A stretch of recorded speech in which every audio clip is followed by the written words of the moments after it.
warahmatullahi wabarakatuh. Perkenalkan, saya Bella Yunisa dari Ekonomi TL6. Di sini saya akan membahas mengenai 1. Pendapatan nasional, pembahasan 2 yaitu mengenai pendapatan per kapita, dan pembahasan ketiga mengenai distribusi pendapatan nasional. Di sini apakah teman-teman sudah tahu mengenai pendapatan nasional itu? Nah, pendapatan nasional adalah nilai barang dan jasa yang diproduksi oleh masyarakat suatu negara dalam satu periode waktu tertentu. Dengan kata lain, pendapatan nasional adalah nilai bersih dari semua kegiatan ekonomi suatu negara selama kurun waktu kurang lebih 1 tahun yang diukur menggunakan satuan mata yang tertentu. Nah, selanjutnya di dalam pendapatan nasional ini terdapat metode. Nah, metode dari pendapatan nasional ini dibagi menjadi 3, yaitu yang pertama, metode pendekatan produksi atau nilai tambah. Nah, pengertian dari pendekatan ini ialah pendekatan yang dihitung dengan menjumlahkan nilai tambah atau value added dari seluruh faktor produksi selama periode tertentu. Yang kedua yaitu pendekatan pengeluaran. Dengan menggunakan metode ini, pendapatan nasional dihitung dengan menjumlahkan semua pengeluaran yang dilakukan oleh para pelaku atau rumah tangga ekonomi. Pelaku ekonomi yang dimaksud terdiri dari rumah tangga konsumen, produsen, pemerintah, dan masyarakat luar negeri. Yang ketiga terdapat pendekatan penerimaan. Nah, pendekatan penerimaan ini yaitu dengan menjumlahkan semua balas jasa yang diterima oleh pemilik faktor-faktor produksi. Faktor-faktor produksi tersebut terdiri dari sumber daya alam, sumber daya manusia, modal, dan kewirausahaan. Sedangkan balas jasa yang diterima pemilik faktor produksi adalah upah, sewa, bunga, modal, dan laba. Nah, dari 3 metode tersebut masing-masing mempunyai rumus loh. Apakah teman-teman sudah mengetahuinya? Nah, ini dia rumusnya. Sesuai dengan apa yang saya paparkan ini, pendekatan produksi atau nilai tambah mempunyai rumus Y sama dengan kurung buka P1 kali I1 kurung tutup ditambah kurung buka P2 kali I2 kurung tutup ditambah titik-titik kurung buka PN kali IN kurung tutup. Nah, keterangannya sudah saya jabarkan di atas ya. Selanjutnya mengenai pendekatan pengeluaran mempunyai rumus Y sama dengan J plus I plus G plus kurung buka X kurang M kurung tutup. Yang ketiga, pendekatan penerimaan mempunyai rumus yaitu Y sama dengan W plus R plus I plus P. Keterangannya sudah ya teman-teman. Yuk kita ke pembahasan soal agar kita dapat lebih paham mengenai pendekatan atau metode-metode cara menghitung pendapatan nasional. Nah, di situ tertulis sebuah negara memiliki data ekonomi sebagai berikut dalam 1 tahun. Nah, dari penjelasan soal tersebut kita sudah mempunyai gambaran ya teman-teman. Kita mau menghitung menggunakan pendekatan. Nah, di situ kita dapat menghitung menggunakan pendekatan penerimaan yang mempunyai rumus Y sama dengan W plus R plus I plus P ditambah kurung buka pajak dikurangi subsidi. Mengapa harus ada pajak dikurangi subsidi? Karena di soal tersebut terpapar jelas bahwa ada pajak dan subsidi. Jadi kita menambahkan ke rumus pendekatan tadi. Nah, kita masukkan angka-angkanya sesuai dengan analisis soal, yaitu 500 ditambah 50 ditambah 30 ditambah 200 ditambah kurung buka 100 dikurangi 20 kurung tutup. Hasilnya 780 ditambah 80 sama dengan 860 triliun. Nah, mengenai penjelasan soal di atas, teman-teman sudah memiliki pemahaman kan mengenai salah satu metode pendapatan nasional. Selanjutnya kita akan beranjak ke konsep pendapatan nasional. Konsep pendapatan nasional ini dibagi menjadi 6, yaitu yang pertama, produk domestik bruto atau gross domestic product, GDP atau GDP, yang memiliki pengertian di atas. Selanjutnya, nomor 2, terdapat produk nasional bruto atau gross national product, PNB atau GNP. Yang ketiga, produk nasional neto atau net national product, PNN atau NNP. Yang keempat, pendapatan nasional neto atau net national income, PN atau NNI. Yang kelima, pendapatan perseroan atau personal income, PP atau PI. Yang keenam atau yang terakhir, pendapatan disposable atau disposable income, PD atau D. Di atas ini selain terdapat pengertian, juga terdapat rumus-rumus dari konsep-konsep pendapatan nasional. Selanjutnya kita ke contoh soal. Nah, contoh soal tersebut memiliki soal PDB sama dengan 1725, penyebutan 100, pajak langsung 320, dan lain-lainnya. Dari analisis tersebut, kita diperintahkan untuk menghitung PNB, PNN, PN, PB, dan PT. Nah, langsung saja kita tuliskan rumusnya, dan kita masukkan analisis dari soal tersebut. Setelah kita masukkan angka dari analisis soal tersebut, kita akan menemukan hasil dari soal-soal tersebut, yang dimana PNB memiliki hasil 1700, PNN 1600, PN 1510, PP 1465, dan PT 1145. Setelah pendapatan nasional, kita beralih ke pendapatan per kapita atau pembahasan kedua. Sebelumnya, teman-teman juga sudah mengenal mengenai pendapatan per kapita atau belum? Nah, pendapatan per kapita adalah ukuran pendapatan dari rata-rata jumlah penduduk yang yang ada di suatu daerah atau wilayah geografis. Pendapatan per kapita juga dapat menjadi tolak ukur atau evaluasi standar hidup di suatu daerah. Komponen dari pendapatan per kapita ini simple, hanya memiliki dua komponen, yaitu yang pertama pendapatan nasional negara, yang kedua jumlah penduduk dari suatu negara tersebut. Pendapatan per kapita mempunyai rumus pendapatan nasional dibagi jumlah penduduk yang ada di suatu negara tersebut.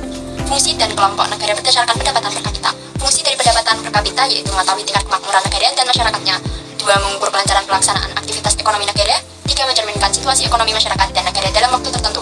Dan yang terakhir, memiliki fungsi dasar pengambilan kebijakan di masa mendatang. Kelompok negara berdasarkan pendapatan per kapita dibagi menjadi 4, yaitu yang pertama, negara berpendapatan tinggi, yang kedua, negara berpendapatan menengah ke atas, yang ketiga, negara berpendapatan menengah ke bawah, dan yang terakhir, negara berpendapatan rendah atau terakhir. Penjelasannya sudah saya jabarkan di atas. Langsung saja kita ke contoh soal pendapatan per kapita. Nah, pada tahun 2018, negara A memiliki PNB sebesar 2.700 triliun dengan total penduduk sebanyak 100 juta orang. Maka pendapatan per kapita negara A pada tahun tersebut adalah. Nah, dari soal tersebut kita sudah mendapat dua unsur, yaitu unsur pendapatan nasional dan unsur jumlah penduduk dari negara tersebut. Langsung saja kita masukkan rumus pendapatan per kapita tersebut. Rumus pendapatan per kapita yaitu pendapatan nasional dibagi dengan jumlah penduduk dari negara tersebut. 2.700 triliun dibagi dengan 100 juta, yaitu hasilnya 27 juta. Nah, dari soal tersebut kita menemukan hasil pendapatan per kapita negara tersebut 27 juta orang per tahun. Gimana teman-teman? Gampang kan untuk menentukan pendapatan per kapita dari suatu negara tersebut? Lanjut ke pembahasan ketiga, yaitu mengenai distribusi pendapatan nasional. Distribusi pendapatan nasional akan menentukan bagaimana pendapatan nasional yang tinggi mampu menciptakan perubahan dan perbaikan dalam masyarakat, seperti mengurangi kemiskinan, pengangguran, dan kesulitan-kesulitan lain dalam masyarakat. Distribusi nasional yang tidak merata tidak akan menciptakan kemakmuran bagi masyarakat secara umum. Sistem distribusi yang tidak merata hanya akan menciptakan kemakmuran bagi golongan tertentu saja, atau golongan atas ya teman-teman, seperti yang kaya ataupun golongan terhormat lainnya. Distribusi pendapatan nasional dapat diukur menggunakan dua indikator, yaitu koefisien Gini dan kurva Lorenz. Kurva Lorenz adalah kurva yang memperlihatkan hubungan kuantitatif antara persentase jumlah penduduk dan persentase pendapatan yang benar-benar diperoleh selama kurun waktu tertentu. Dari gambar di atas ini, di situ sudah terdapat contoh gambar mengenai kurva Lorenz, yang dimana garis tegak tersebut merupakan garis vertikal dan garis yang tidur merupakan garis horizontal. Dan garis vertikal memiliki presentasi jumlah pendapatan, yang garis horizontal memiliki presentasi jumlah penduduk dari suatu negara tersebut. Garis baju merupakan garis diagonal. Mengapa bisa disebut dengan garis diagonal? Karena garis tersebut ialah garis yang menghubungkan antara persentase jumlah pendapatan dan persentase jumlah penduduk yang ada di setiap negara tersebut. Nah, garis yang tidur tadi atau garis horizontal tadi itu memiliki nilai yang berbeda-beda antara berbagai negara ya teman-teman ya. Ada nilai 40, 75, dan 90. Garis yang tidur atau garis horizontal yang tadi itu memiliki nilai-nilai yang berbeda dari persentase penduduk masing-masing negara ya teman-teman.